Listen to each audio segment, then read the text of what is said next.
آج دن ہے 16 مئی 2025 اور آج کے پاکستان اور دنیا بھر کے امپورٹنٹ اور ٹاپ ٹرینڈنگ جو کرنٹ افیئر ہیں ڈیٹیل کے ساتھ ڈسکس کرنے والا ہوں۔ یہ پاکستان کا واحد چینل ہے جو کرنٹ افیئر کو اتنی ڈیٹیل کے ساتھ ڈیلی بیس پہ آپ کے ساتھ شیئر کرتا ہے۔ تو اس طرح کے مزید ویڈیوز کے لیے ہمارے چینل کو سبسکرائب ضرور کیا کریں اور بیل آئیکن بھی ضرور پریس کر دیں تاکہ آنے والی تمام ویڈیوز آپ تک بر وقت پہنچتی رہیں۔ آج کا پہلا کوسچن ہے، مئی 2025 میں متحدہ عرب امارات کے سرکاری دورے کے دوران امریکی صدر ڈونلڈ ٹرمپ نے کس معروف مسجد کا دورہ کیا؟ اس کا صحیح جواب ہے شیخ زاید جامع مسجد ابو ظبی کا۔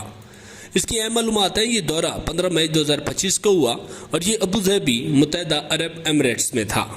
اس کے ہمراہ شیخ خالد بن محمد بن زید ال نہیان اور ولی عہد ابو ظبی تھے، اور شیخ زاید گرینڈ مسجد دنیا کی سب سے بڑی مسجد میں سے ایک ہے جو اپنے سفید سنگ مرمر اور اسلامی فن تعمیر اور بین المذاہب ہم آہنگی کے لیے مشہور ہے۔ یہ صدر ٹرمپ کا کسی مسجد کا پہلا دورہ تھا جو اسلامی ثقافت اور بین الاقوامی تعلقات میں ایک اہم قدم سمجھا گیا ہے۔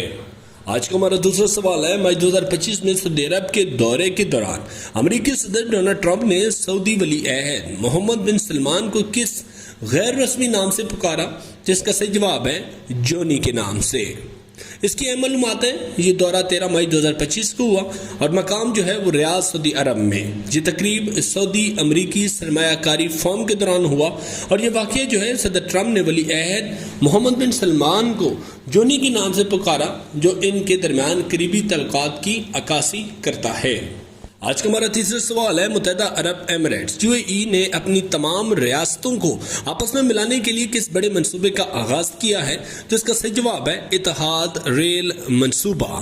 اس کی اہم معلومات ہیں، اس منصوبے کا نام الاتحاد ریلوے ہے اور اس کا مقصد جو ہے متحدہ عرب امارات کی تمام 7 ریاستوں کو آپس میں جوڑنا اور خلیجی ممالک جیسے سعودی عرب اور عمان سے بھی ریل کے ذریعے منسلک کرنا ہے۔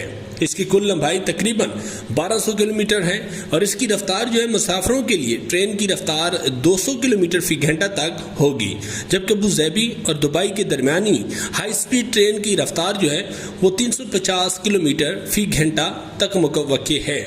اس کا آغاز جو ہے مسافر خدمات کا آغاز 2026 میں متوقع ہے اور معاشی جو اثرات ہیں، یہ منصوبہ آئندہ 50 سالوں میں متحدہ عرب اماراتس کی معیشت میں 145 بلین درہم کا اضافہ کرے گا۔ اور آج کا ہمارا چوتھا سوال ہے، حکومت پاکستان نے بھارت کے خلاف تاریخی فتح کی خوشی میں 16 مئی 2025 کو کس دن کے طور پر منانے کا اعلان کیا ہے؟ تو اس کا صحیح جواب ہے یوم تشکر کے۔ اس کی اہم معلومات ہیں اور اس کا کچھ پس منظر ہے۔ مئی 2025 میں پاکستان نے آپریشن بنیان المرصوص کے تحت بھارت کے خلاف ایک اہم عسکری کامیابی حاصل کی جسے مارکہ حق کے نام سے یاد کیا جاتا ہے۔ حکومتی اعلانات میں سے اس تاریخ کو فتح کی خوشی میں حکومت پاکستان نے 16 مئی 2025 کو قومی سطح پر یوم تشکر منانے کا اعلان کیا ہے، اور اس کی تقریبات جو ہیں یوم تشکر کے موقع پر ملک بھر میں مختلف تقریبات منعقد کی گئیں، جن میں توپوں کی سلامی، قرآن خوانی، دعائیہ محفل اور شہداء کو خراج عقیدت پیش کرنے کی تقریبات بھی شامل تھیں۔ مرکزی جو اس کی تقریب ہے وہ اسلام آباد میں واقع پاکستان مونومنٹ پر مرکزی تقریب منعقد ہوئی، جس میں وزیر اعظم، chairman joint chief of staff committee اور مسلح افواج کے سربراہان نے شرکت کی ہے۔ آج کا ہمارا پانچواں سوال ہے، پچھلے 24 گھنٹوں کے دوران پاکستان میں گوگل پر سب سے زیادہ تلاش کی جانے والی شخصیت کون سی رہی؟ تو اس کا صحیح جواب ہے air vice marshal Aurangzeb Ahmed, اور ان کی معلومات ہے، یہ شخصیت جو ہے ایئر وائس مارشل محمد جو اورنگزیب احمد ہیں اور ان کا تعلق پاکستان ایئر فورس PAF سے ہے۔ وجہ شہرت کیا تھی؟ یہ مئی 2025 میں بھارت کے خلاف آپریشن بنیان المرصوص میں کلیدی کردار ادا کرنے کے بعد air vice marshal Aurangzeb Ahmed Pakistan میں گوگل پر سب سے زیادہ تلاش کی جانے والی شخصیت بن گئے ہیں۔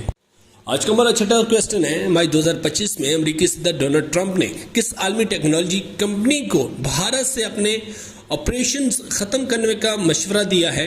تو اس کا صحیح جواب ہے ایپل کو۔ اس کی کچھ معلومات ہیں اور پس منظر یہ ہے کہ مئی 2025 میں امریکی صدر ڈونلڈ ٹرمپ نے ایک بیان میں ایپل کمپنی کو مشورہ دیا کہ وہ بھارت میں اپنی مینوفیکچرنگ آپریشن ختم کریں اور انہیں واپس امریکہ منتقل کریں۔ اس کی وجہ کیا تھی؟ بھارت اور امریکہ کے درمیان تجارتی کشیدگی اور مقامی پذیر میں رکاوٹ اور یہ چپس کی فراہمی کے مسائل بھی شامل ہیں۔ اس میں ٹرمپ کا بیان تھا کہ apple should build in the U S not in India, اور اس کے اثرات کیا ہیں؟ یہ بیان عالمی میڈیا پر زیر بحث رہا اور سرمایہ کاری کی حکمت عملیوں پر بھی اثر انداز ہوا ہے۔ آج کا ہمارا 7واں سوال ہے، امریکی صدر ڈونلڈ ٹرمپ کی متحدہ عرب اماراتس آمد پر روایتی عرب ثقافت کے مطابق خواتین نے جس مخصوص رقص کے انداز میں استقبال کیا اسے کیا کہا جاتا ہے؟ تو اس کا صحیح جواب ہے علی اعلیٰ۔ اس کی اہم معلومات یہ ہیں، علی اعلیٰ ایک روایتی عرب رقص ہے جو متحدہ عرب امارات اور خلیجی ممالک میں اہم تقریبات، مہمانوں کے استقبال اور قومی دنوں اور فوجی فخریہ مظاہروں کے موقع پر پیش کیا جاتا ہے۔ رقص میں لوگوں کی دو قطاروں میں کھڑے ہو کر ڈھول کی تھاپ پر عصا یعنی لکڑی کی چھڑی کے ساتھ متوازن انداز میں حرکت کرتے ہیں۔ اگر یہ رقص عام طور پر مردوں کی جانب سے پیش کیا جاتا ہے، کچھ تقریبات میں خواتین بھی مخصوص انداز میں شامل ہوتی ہیں۔ صدر ڈونلڈ ٹرمپ کے حالیہ دورہ متحدہ عرب امارات کے موقع پر بھی عالیہ رقص کے ذریعے ان کا روایتی استقبال کیا گیا، اور اس میں جو مسلم کمیونٹی ہے انہوں نے کافی زیادہ اس پہ تنقید کر رہے ہیں۔